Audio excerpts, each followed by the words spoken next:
So I came back to Chicago determined to succeed. Like I said, I was still not, accepting of everything, but I did know where I wanted to start, what kind of person I wanted to become. I was never one to give up, even in soccer. If I lost or whatever happened, I just would train harder. Just like I think about it now, and just like how I was so determined to be at my best condition in order to be in the junior varsity team. I mean, in the varsity team that junior year. That's how determined I was to succeed when I came back from Mexico and to graduate high school and perhaps go to college, right? So I came back and I began to little by little figure out what I needed, right? Advocate for myself. I began to figure out what's what else is out there, that can help me in terms of, are all my books in audio format? What kind of technology do I need, right? Even in school, right? What kind of accommodations I need within the classroom. Little by little, just, actually putting my voice out there, helping my teachers help me, basically, right? It wasn't easy. And I had some difficult times in terms of sometimes I just didn't know how to do certain things, and I would just have to really think. And also friends, right? I had isolated myself that previous semester because, like I said, I wouldn't go to the lunchroom. I would normally walk home by myself, or I would normally just walk around the hallways just to myself because I wasn't able to see people, right? People's faces, so I wouldn't be able to see if somebody waved at me. I would sometimes be able to distinguish a person waving, but I wouldn't wave because I can't see who they are. What if they're not waving at me, Or if they would scream out saying "Hey Diego," at the time I wouldn't recognize people's voices. So I would just say hi, I would always say hi and smile if I heard my name, but I honestly didn't know who they were. So, it was still weird to me, right? And so sometimes I would just, like I said, I would most of the time walk with my, I guess my glare or with me looking down so that, I wouldn't make no eye contact or accidental eye contact that would, make people believe that I'm looking at them, right? So I kind of started opening to some friends and telling them a little bit of what was going on with me. Not a lot, just a little bit, right? Just to start letting them know as to reasons why, I use a magnifying glass or, things like that. I do remember to some friends I would tell them, hey, if you want to say hi to me in the hallway, I would appreciate it if you tap me on the shoulder, if you walk by me and say hi. But always, please, let me know who you are. If you're gonna wave at me, don't do it. Or if you do it, say, hey Diego, it's whoever it is. I had a friend, I guess she's still my friend, Karen. She was one of the persons who would always do it. She would always say, hey Diego, it's Karen, and she'll be like, she'll be far or close, or she'll tap me on my shoulder and say hi, and it would always make me smile because being able to actually know who they are, I'll be like, okay, they're listening to me, they want me to say hi to them too, right? I had others who, even though I told them, they just didn't do it. They just, rather than even doing any of those things, they would just never say hi to me anymore, right? Again, this is how I felt. I don't know what the perspective they were having. Maybe they just never thought about saying hi anymore or anything. I don't know. But to me, it was like, even after I told them what I needed from them, they didn't do it. So even though I was opening up to people and things like that, I still didn't go to the lunchroom. That was still something that I just couldn't stand, right? I mean, if you were to put yourself in my shoes, imagine you're somewhere where you can't see people's faces. You see people walking around. You see bodies, but you can't see faces. You hear voices, but you can't see faces. It's really not, I would never want anybody to be in that situation, right? Especially if it's something like, from the, let's say tomorrow you wake up and that's how you see it. It's hard to get used to that. But the difference was that I would actually go to the library and I would actually do work. I would still have my little moments where I would look out the window, maybe listen to one song or two. But I would mostly actually try to do some work. I also put more effort into learning Braille. When I first started my Braille classes, I would just, I was like, oh, this is cool, but I wouldn't really try, right? I would have some homework and then I'll tell my instructor that I actually did homework when I actually really didn't do any. And so this time, the thing with Braille though, I had Braille and I had mobility orientation mobility, right?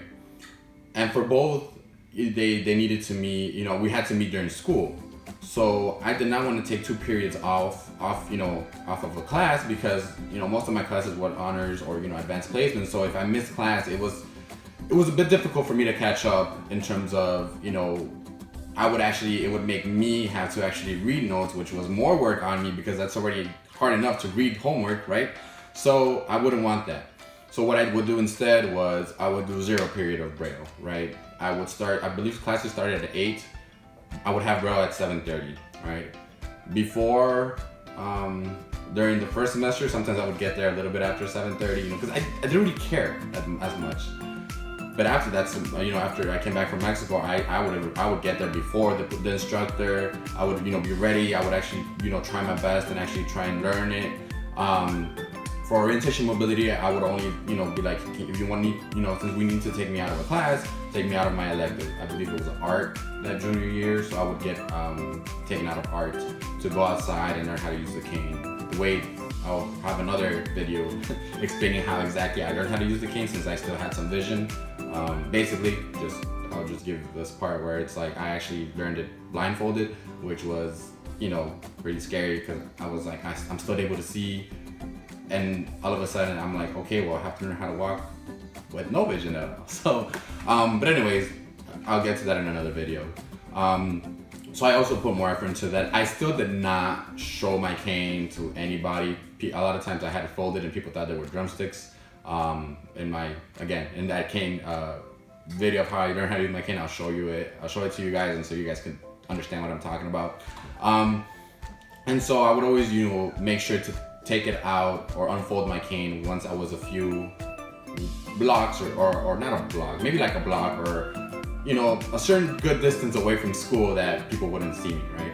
And I do remember one of my friends once, she saw me, I guess she was looking out the window, and it happened to be that I was walking with my cane with my instructor. And when I came in, she asked me about it. She's like, hey Diego, like, is something going on? Like, well, you know, I saw you using the cane. And, you know, it was like, I wasn't ready to share a lot to everybody. So, you know, I did tell her, like, okay, you know what, like, you know, since you saw me, you know, I'll share with you, but please don't tell anybody. So I kind of like told her a little bit of what was going on. And so, like I said, I still didn't use my cane in school. I also put more effort into into the swimming, right? When before it was more of like something that I wasn't as dedicated, but when I came back, I was like, you know what, I really want to win a race. So I actually put more effort into actually working and swimming as fast as I could, trying to beat my own time. And I believe I only won first place once, and that was after I came back from Mexico. And I was super proud of that.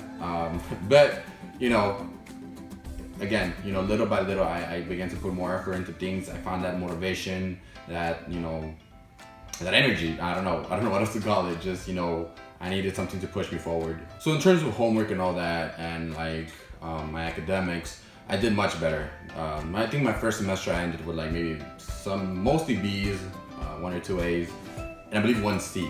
I think I had 1 C. And so that second semester, you know, I was more determined. So I began to do just take the whole load on me, right? I did have an individual education plan, so an IEP, that gave me extra hours. So I had, I believe, time and a half extra than other people. Like if I had to take an exam, I had time and a half extra in order to finish my exams. During the exams, or you know, quizzes, things like that, I would take the extra time. But for homework and for assignments, I didn't. My reasoning for me was that I needed to prove to myself that I can do this, right? So I would literally only sleep maybe 3 to 4 hours at the most every night during the week, basically since that first semester, that all that junior year basically. And so basically my day consisted of getting home, eating, going straight to doing homework. I would do homework the whole night. I would sleep, wake up, go to school, and do it all over again. You know, I would have to read with a magnifying glass. Even the large print books sometimes, because like my eyes would get super tired. Not all my books were in audio format, so I remember my AP US history book was not in audio format, and so I would have to read it under a magnifying glass or under a CCTV, which is it's basically a TV. So you have a TV screen, and it has a camera pointing down, and you put your book or you put your paper underneath that, and that's able to switch like the color scheme. So you're able to switch, maybe have a dark background and a clear letters. So for example, you could have black background and white letters, or you could do the opposite, or you could do blue background and a yellow letters, I believe. You could also zoom in, so like you could do like 3x, 4x, 5x, so as big as you want. But it was tiring because I would have to like read in the screen, and then I would have to move the paper left, right, up, down, right. So it was difficult, right? Even reading, when I actually had to read the large prints, what was the hard was that my right eye was not good enough to see, basically, even with the glasses. So I was basically reading with one eye, and so sometimes it would be difficult to see what's the next letter that was coming, so as you're reading, I would pause a lot, or I would read super slowly, and it would frustrate me, but it was just something I had to do, right? Again, my social life wasn't the best because I kind of isolated myself for circumstances of me, but also just so much work, right? The only times I would actually spend time with friends was I would sometimes go to the park with a friend, and sometimes I would do homework. Like me and her would do homework in the park. Most of the time I would go because I just wanted to spend time with friends. But sometimes I wouldn't really do homework because I needed all my technology that was in my house, right? But I also didn't want to, lose friends, so I would, have to spend some time there. With my best friend, he lived in like I mentioned in my other video, he lived in my house, my best friend Fabian, and, I can't remember if at the time he worked or he was only going to school, but if he worked, he would get home from work and come upstairs and he would see me doing homework, and like I said, some of my books were not in audio format, and he knew how difficult it was for me to read and do all these things, so he would read a chapter for me. He would grab my book, he'd be like, Diego, I'm gonna read this to you, all right? And I don't care what you say, I know you're gonna say no, but I'm gonna read it to you because I want to. And like he knew how I was. He knew I was not gonna let him read it. I would say no if he was gonna ask, so he would just do it. And he would sometimes, the time we would spend together would be him reading a chapter of U.S. history to me. He was learning too. No. But it's something that I appreciated a lot. And my best friend Fabian, he's been with me since he says since day one, dog. But he's basically in all my videos, and many of these videos he's gonna be mentioned because he's always been there. But that was our quality time together as friends. He would read to me, and I appreciated that. So moving forward, there was this one day when I fell asleep. I just couldn't, my eyes were tired. I was tired, and I fell asleep, and I didn't do an assignment. And the next day, I remember in the morning, I went to my teacher and I told her, I believe the assignment I didn't do was I didn't read a chapter or do some questions, I can't remember, for my U.S. history class. And I told my teacher, like, this is why I didn't do it. I fell asleep, I was really tired. And so she told me, I believe she asked me, like, how late are you up doing homework? And then when I told her, she was like, Diego, like, why, you do know you have extra time, why didn't you tell me that you had this extra time? And I told her, I was like, well, my reason is I need to prove that I'm able to do everything at the same time, at the same pace as other people, right? Like, I need to be at their level because, I want to prove to myself that I can do it, and I want to prove to others, I guess, that, me having a disability is not going to make me less, or it's not going to, it doesn't mean I can't do certain things, right? I had this other mentality, right? And I was stubborn. That's one thing about me. I was really stubborn. Even throughout my other videos, you'll understand that too. And so she told me, she's like, what, Diego, take the extra time, like, stop, don't kill yourself for something that, you have the extra time for. She's like, I know you're an intelligent person. I know you're able to do this work. If you were able to see better, you were able to do this work at the same, speed as everybody else, but you're dealing with so many other things that other students are not. She's like, you're overachieving things that, other students who, have perfect vision or whatnot are not even, getting to, right?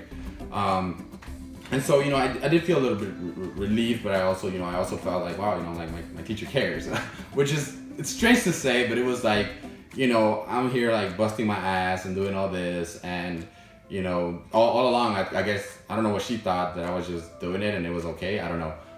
But my English teacher, she overheard me talking with my U.S. history teacher, and we had an assignment due that Friday, and so she told me, Diego, you know, don't worry about that essay. You have till next Friday to bring it in. And she was like, actually, if you bring it in on Friday, I'm gonna take a letter grade from you. And so, you know, that was almost towards the end of the semester though, and you know, I appreciated it, and I still didn't really take advantage of the extra time, to say, just for those 2 assignments I did. But you know, for me, it was about something else, right? And so I continued doing that, and I was able to achieve, I believe I got straight A's that year. Yeah, that was the first semester I got straight A's, and I was proud of that because I hadn't gotten straight A's even my freshman or sophomore year. And so for me, it was something like, it's a big accomplishment, right? It was one of my toughest years. Till this day, I still say that, you know, my junior year in high school was one of the toughest, more difficult years of my entire education career, right? It's even more difficult than any of the college, any of my master's semesters, just because of everything that I was going through, right? And then about the ACT, when I took the ACT, again, I had the extra time, but even that, you know, people was like, oh, well, you have extra time, and I'm like, you guys don't understand. I do have extra time, but my eyes are like so tired by the end of like maybe one of the exams, and I still have another whole exam to go. Like, I wish I was only testing for 15 minutes. I'm testing, instead of 15 minutes, I'm testing for about an hour and a half, right? And that's just an hour and a half of me looking at a paper, and then I still have another hour and a half to go, right? So I split my ACT in 2 days. So, you know, that was difficult in itself. But, you know, I think about it now, and, you know, it was one of my biggest accomplishments, and it's something that, you know, it built me up, right? It was something that I was like, wow, you know, I can do this, right? I had support, you know, from family, from friends, and teachers, right? I do plan to make another video of like a lot of my teachers, and you know, give some appreciation to them, but also express as to like how important they were in my, you know, I guess in my life at that moment, right? And it's something that to this day, you know, I don't know if I would be here or the career that I am at if it wasn't for a lot of them, right? But that was my junior year. You know, it was just a lot. Like I mentioned, it's a summary of my junior year. So that's the video for today. I appreciate you guys watching. Again, if you guys have any questions, if you want to know more about something, or if you relate to something, just please leave your comments below. I will try and reply to them as best as I can. But for now, I hope you guys are doing well, and I'll see you guys next time. Well, actually, you guys will see me next time.